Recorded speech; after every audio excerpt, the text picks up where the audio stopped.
Welcome to the strength-based solution finding exercise.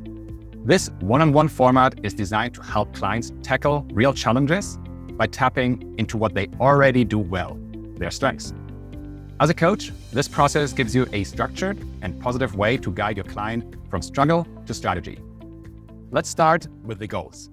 As a facilitator of this one-on-one process, your role is to hold the space, guide with intention, and help your client shift their perspective. This exercise aims to achieve 3 core outcomes.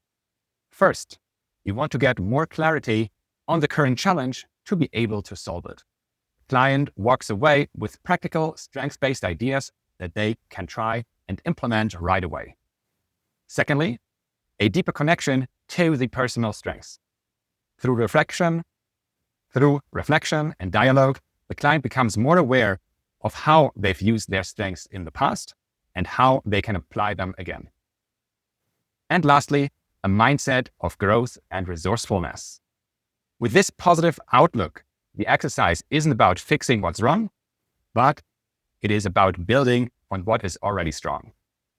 After the goals, let's talk about the requirements to run this exercise successfully. First, you need time.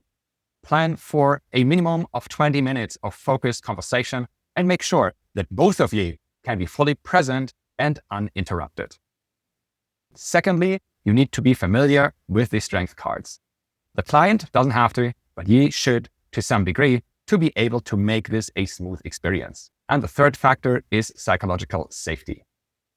The client should feel comfortable exploring personal challenges and opening up to you. Set the tone for opening, sharing, and non-judgmental curiosity. Now, let's talk about the preparation before the client enters the room. Number 1, choose a calm setting where you can focus on the client's story without distractions. Also, you need some space to work with the cards. Then, prepare the cards beforehand. Have a full deck visible, either laid out in front of the client or shown in the Icebreaker app, or shared via screen if you're online. There's different options. I'll show you how I do it online later in this video, but make sure you go into this prepared. Lastly, set the expectations with the client well. Let your client know that they will explore a challenge they're currently facing and look at it through the lens of their strengths. Most probably, you will do this exercise as a response to the client bringing to you a challenge in any case. So this expectations point should be an easy box to tick.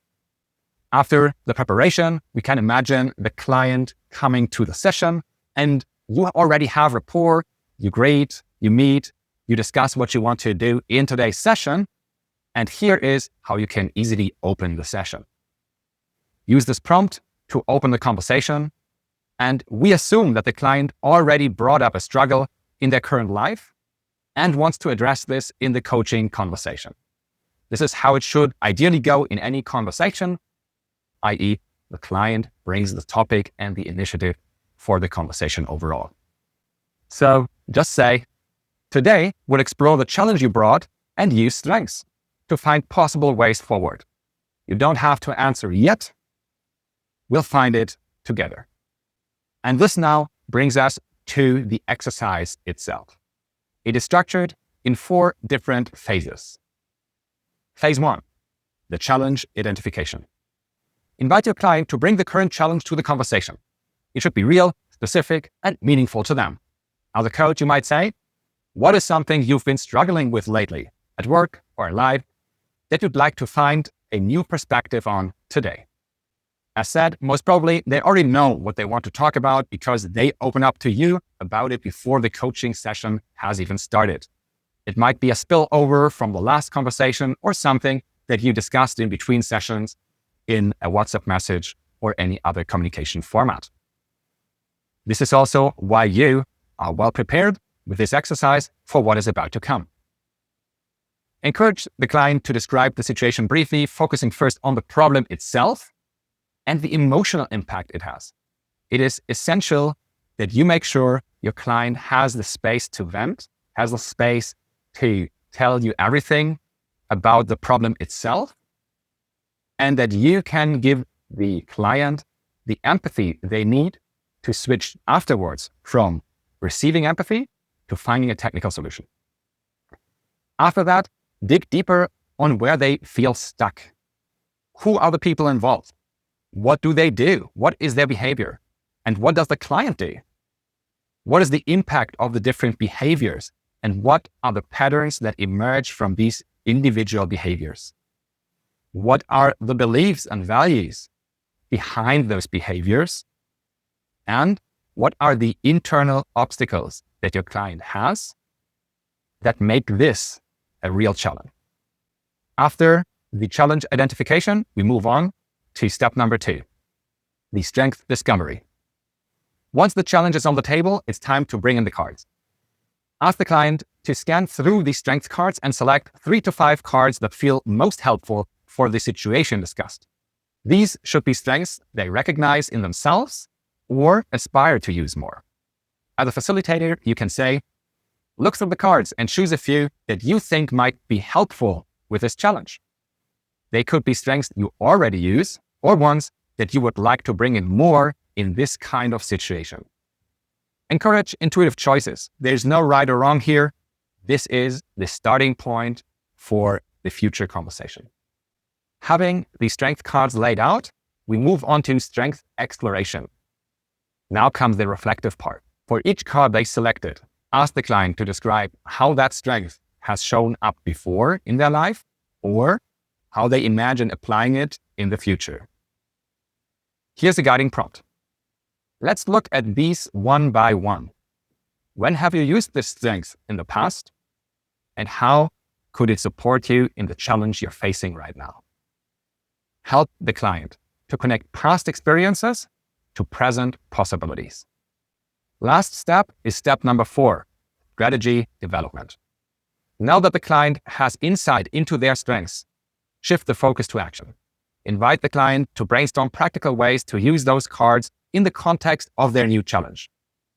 You might say, which strengths relate to which part of your challenge? Based on what we've explored, what are some small steps that you could take? Or how could each of these strengths guide your next move? You can support this by summarizing their ideas or offering small nudges while keeping their voice in the lead. Lastly, as the session wraps up, offer space for reflection in a debriefing conversation. Ask, how did this feel for you? What stood out about seeing your challenge through the lens of strengths?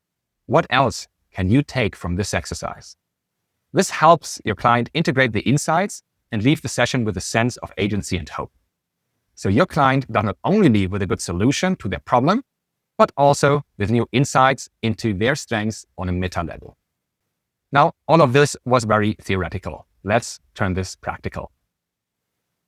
Now, I want to show you how I prepare for the exercise, show you the template I use, and run you through a real-life example.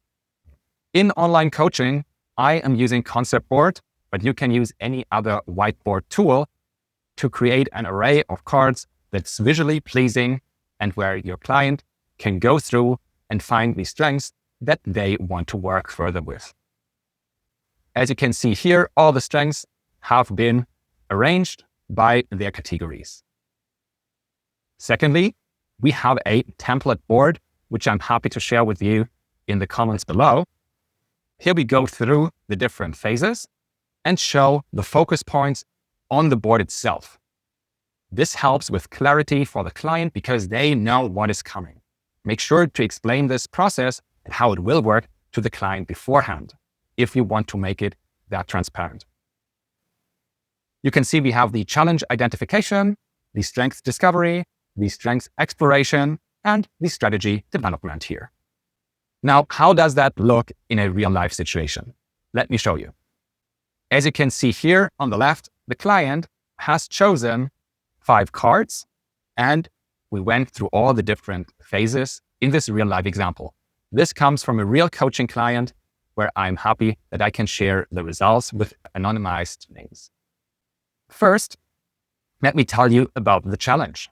The challenge described by Michael is that he is a leader of a team of support engineers with a focus on delivering great service.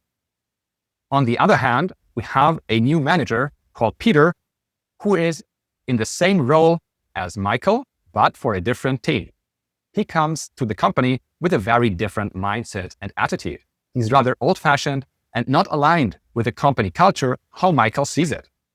And through this, he is turning his team against the other team and against Michael, because he has a strong focus on efficiency, saving time, and sees leadership as a much stricter role in a control and command fashion. Now, there has not been a direct clash between the two leaders, but the clash is imminent. The new manager, Peter, would say things like, in my previous business, ... or in a real business, we would do this differently. So coming from a point of non-understanding and also not being able or willing to take other perspectives than the ones that he already experienced. This poses a challenge to Michael, who is very empathic and wants to build a great relationship, not only with his team, but also across the company. Because these two teams also support each other, it is important that they work well with each other, which can only happen if we have a good connection between the two leaders leading those teams. In the strength discovery, Michael selected 5 cards. He selected tactful, open-minded, active listener, cooperative, and proactive. Now, how did the exploration go?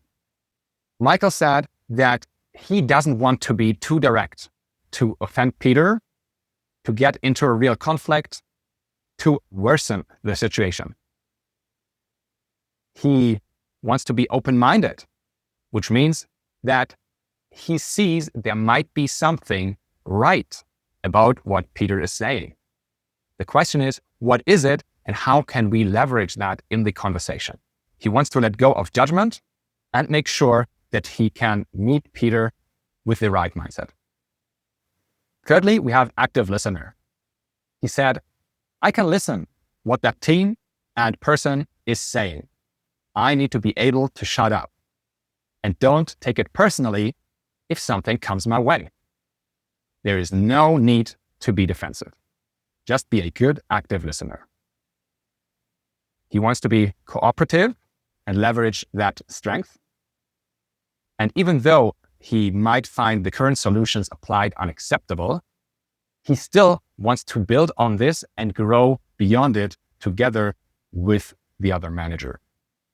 Lastly, he took the strength proactive, saying he is a responsible manager.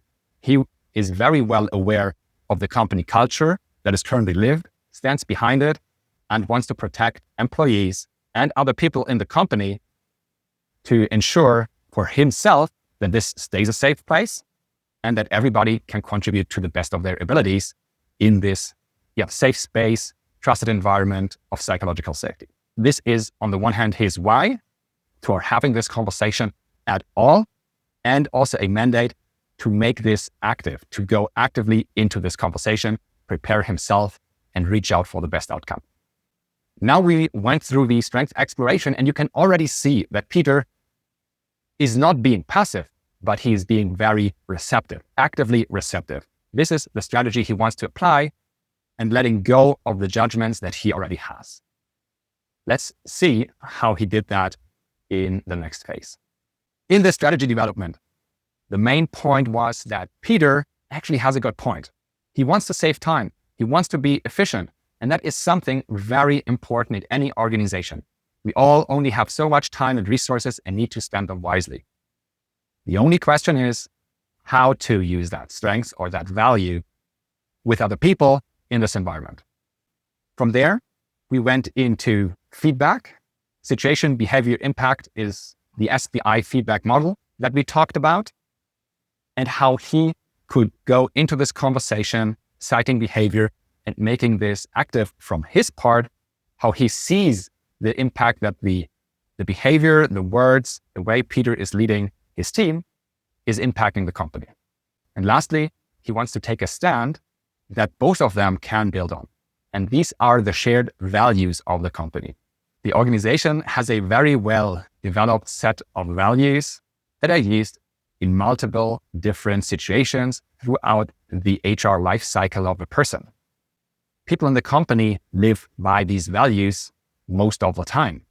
So they can be the shared ground from which to take off. And the observation of Michael is that Peter is not adhering to these values. And this behavior of Peter is not in the spirit of these values and not in the spirit of this business. To bring this point home, he probably has to get more people involved into the conversation to show that this is not only his opinion, but actually company culture and policy. At the same time, he wants to keep an open ear and be receptive to where Peter is coming from, because also his behavior comes from him being trained in different ways and different behaviors in his past. The only question is, will the behavior I learned in the past now still benefit me in a new situation, in a new environment? And probably that is a no. Or that is something that the two of them need to figure out. This is where we ended this exercise and went on with the debriefing. Overall, this exercise has been extremely impactful and valuable for Michael to get his point across and feel okay with the actions he can take and with himself. Some last words regarding the strength-based solution finding process. For now, I shared with you that this can be mainly used in one-on-one settings. But at the same time, this exercise also works beautifully in a group setting. This can be done as a team building exercise, in leadership development, where we focus on the leader as a coach, or in further coach education. To get started, simply divide your participants into triads, assigning each person the role of coach, coachee, or observer. The coach obviously should coach to the best of his abilities, while the client or coachee should bring in a real problem.